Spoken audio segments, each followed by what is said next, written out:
I the asshole for not realizing what I put my wife through? Going to be an optimist again, not the asshole, because it sounds like maybe you are on the path to correcting said mistakes. I, 25 male, am married to my wife, Laura, 21 female. Laura and I have a 2-month-old daughter together. While Laura was pregnant with our daughter, I started working longer shifts, so my shifts were 5 a.m. until 7 p.m. instead of 9 to 5 to earn more money for when the baby comes. And since Laura stopped going to work when she was 7 months pregnant and did some work remotely for the last few months, I actually turned out to like these shifts a lot more as I got a lot more done and was earning a lot more money. The other night, I got home around 9 p.m. as I went for a few drinks with some of the guys to celebrate one of them getting married. When I got home, Laura was sitting on the couch and she looked furious. I asked her what was wrong and she blew up at me, saying that I was selfish for staying out so late just to drink and that I seemed to forget that while I'm at work, she's dealing with a newborn baby all on her own. I listened to her rant for a while before stopping her and asking her what she wanted me to do. She said that when we had the baby, she thought I was going to drop my hours and take more than 4 days off when our daughter was born. I told her that I would have taken longer off, but my job needed me. She started crying and saying that she needed me as she barely had time to eat breakfast, let alone shower or wash her hair or do anything for herself because she constantly has to look after our daughter on her own. I tried to console her because I was assuming that her hormones were making her act like this. Ooh. Wrong yet again. This made her angry, and then our daughter started crying and she looked at me and sighed before saying, "I'll get her then, not like I've been doing this all day," and shouted that I was too drunk to be able to care properly for our daughter that night. The next day, I took the day off work and decided I was going to apologize. I started by waking my wife up by kissing her shoulder, but she shoved me off and told me she wanted to sleep long as possible. Duh, she hasn't been sleeping, you dense motherfucker.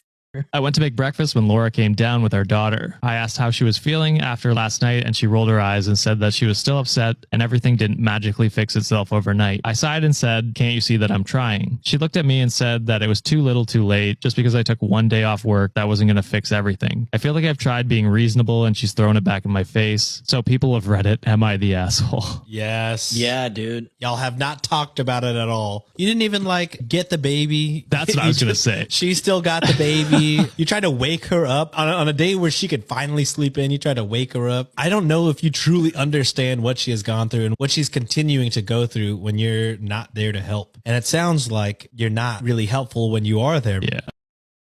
Am I the asshole for telling my wife I'm moving? It is up to her if she is coming with me or not. My wife and I have been married for 6 years and have 2 kids under 5. We live on the East Coast in a 2-bedroom small house. Cost of living here is insane. My parents moved down south a few years ago. My mother called me up a few weeks ago to tell me about a home in their community that is up for sale. They are good friends with the owner and can get us a good deal for the house. To me, this sounds amazing. Everything there is cheaper, and we will have more space and more bedrooms for our kids. I work from home, so I talk to work and I would be able to keep my job no problem. My wife would need to leave hers, but I could cover us until she finds a new one. I contacted a real estate agent to get an estimate on how much we can get for our house here, and it's a good amount and would make the move easy. Once I had everything worked out and I was sure it was a good idea, I brought it up to my wife. She was totally against it immediately. She doesn't want to leave her job, she doesn't want to move the kids away from her family, and she does not want to leave her friends. I explained to her that when she puts her selfish reasons aside, this was a great opportunity for our kids. We will have more money and more space, a big backyard, and we will be close to my parents, so our kids won't be without family. She said no, there was no chance. Her life is here and has been her entire life, and she has no intentions to change that. I was pissed and slept on the couch that night. I spent all night thinking about it and came to the decision that if she doesn't want to do the right thing by our kids, I will. I laid it out for her. It was up to her if she wanted to move, but I had made the decision to move. She could either come with me or we could divorce. We could sell the house, split it, and I will use my half for my new home down south, and she can do whatever she can with her half up here. Probably would have to rent. We would also have to work out custody of our kids. I told her she has a month to make the decision, but I was going to start the process and get all of my business in order. She told me I was being crazy crazy and has only been speaking to me about the kids for the last week. I have been in contact with the seller of the new house and I am setting things in motion. My parents told me I'm doing the right thing and I'm looking out for my kids. I ran it by my friend who told me I am being an asshole for expecting my wife to change her entire life. But this is what is best for our kids. And I think she needs to grow up, stop being selfish, and think of our kids. She needs to stop being selfish. She should stop being selfish. Really?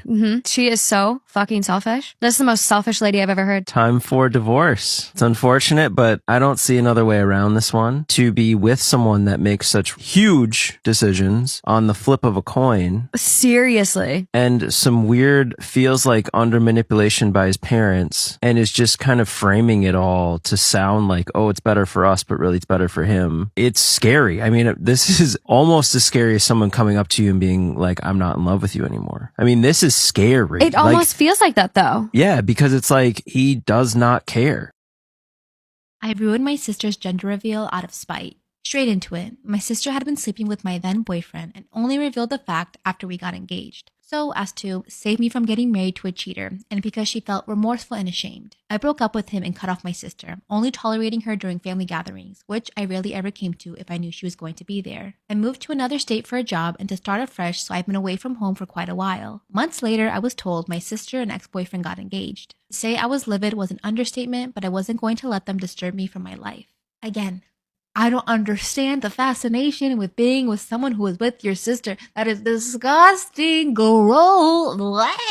I came back recently at my mother's request since she assured me my sister wouldn't be there, only to find out she was in fact there. I managed to calm myself and pretend I was okay with everything. Deep down, I was upset. More at my mom for lying to me. It turns out they called me for my sister's planned gender reveal party, which I would never have attended had I known beforehand. I never even knew she was pregnant, but I was there already, so I had to put on a fake smile. See, this is what the problem is with families too, right? She did wrong. The sister did wrong, but yet the family is encouraging and like, la da da da da. You gotta exile those people. When they do shit like that that's messed up, you have to show them that they did something wrong. So you exile her and you keep in the sister who was wronged.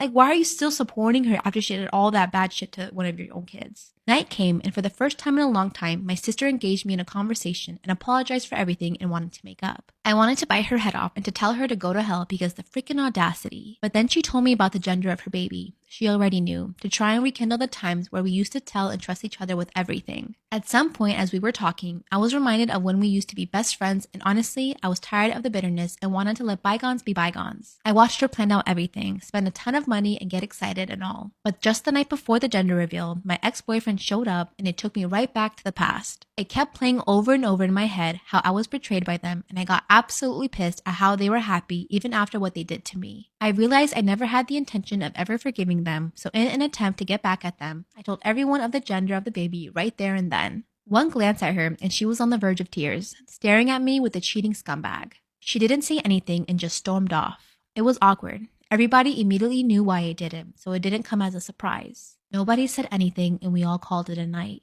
I'm not going to lie, it felt good seeing them distraught. It brought me a sense of comfort. All their money had gone to waste since she was upset and refused to leave her room, so the reveal never happened. The house is quiet, but I can see the judgmental looks I'm getting from everyone, so I'm booking a flight back because there's no point in me being here anymore. I don't feel an ounce of regret. In fact, I feel peaceful and at ease. I think they deserved it. And all of that family that is going to support her and her cheating as baby daddy and herself are bad people too that you need to cut out. If someone wrongs me and you love me and you're my family, you're not going to be friends with them either. What the heck?